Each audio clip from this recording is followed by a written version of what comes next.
અમદાવાદના જુહાપુરાથી સમાચાર કે જ્યાં અકસ્માત કેસમાં મોટા સમાચાર આવી રહ્યા છે। કાર ચાલકને સ્થાનિકોએ માર મારી હત્યા કરાઈ હોવાની ફરિયાદ દાખલ થઈ છે, જ્યાં વેજલપુર પોલીસે આ મામલે 7 આરોપીની અટકાયત કરી છે। જુહાપુરાની આયશા મસ્જિદ પાસે આ અકસ્માત સર્જાયો હતો, જ્યાં બેફામ કાર ચાલકે 2 થી 3 વાહનોને અડફેટે લઈ લીધા। गई बहुत स्पीड में, उसके पीछे बहुत सब बाइक गई, ठेठ से वो कुचलते हुए इंसानों को घसीटता हुआ लेकर आया और वहाँ पर जाने का उसको रास्ता नहीं मिला, वहीं पर रुक गया और उसका एक्सीडेंट मतलब वहाँ भी जाकर 2 बाइक के साथ उसने एक्सीडेंट किया। बस इतना देखा हमने। આ સમગ્ર મામલે વધુ વિગતે વાત કરવા જોડાઈ રહ્યા છે ટીવી 9 સંવાદદાતા મિહિર સોની। મિહિર, આ સમગ્ર મામલે ફરિયાદમાં શેનો ઉલ્લેખ થયો છે?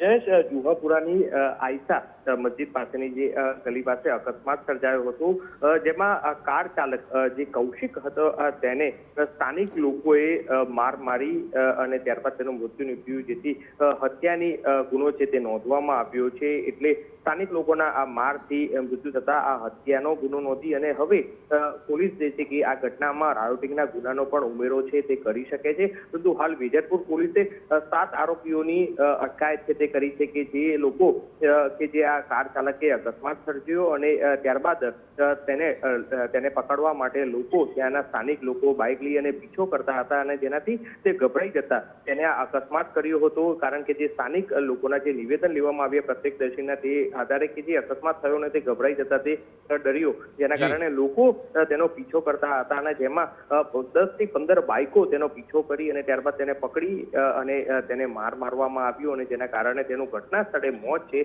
તે નીપજ્યું છે। એટલે હાલ તો 20 થી વધુ લોકોના ટોળા એકઠા થઈ અને આ કાર ચાલકને માર માર્યો હોવાનું સામે આવ્યું છે। ત્યારે હાલ પોલીસે પણ જે આ આખી ઘટના બની છે કે જે રાત્રિના 9 વાગે વાસણા તરફથી જે આ કૌશિક છે તે પસાર થઈ રહ્યો હતો અને તે સમયે જુહાપુરામાં તે શરૂઆતમાં તેને રિક્ષા ને અડફેટે લીધું અને ત્યારબાદ એક બાઇક ચાલકને અડફેટે લીધું અને ત્યારબાદ લોકો તેને પકડવા જતા, કારણ કે તેની ગાડી પર લોકો ચડી ગયા હતા। જે સમગ્ર ઘટનાના સીસીટીવી છે તે પણ સામે આવ્યા છે, જેને આધારે સીસીટીવીના આધારે આ 7 લોકોની અટકાયત કરી છે। હજી પણ 8 થી 9 લોકો આ કેસમાં તેની અટકાયત છે પોલીસ મોડી સાંજ સુધીમાં કરી શકે છે, પરંતુ હાલ સીસીટીવીના આધારે આ 7ની ધરપકડ કરી અને વધુ તપાસ શરૂ કરી છે। બિલકુલ, આભાર મિહિર। તમામ ગતિવિધિઓ પર આપ નજર રાખતા રહેજો। તો આખરે હત્યાનો ગુનો નોંધાયો છે, રાયોટિંગના ગુનાનો પણ ઉમેરો થઈ શકે છે।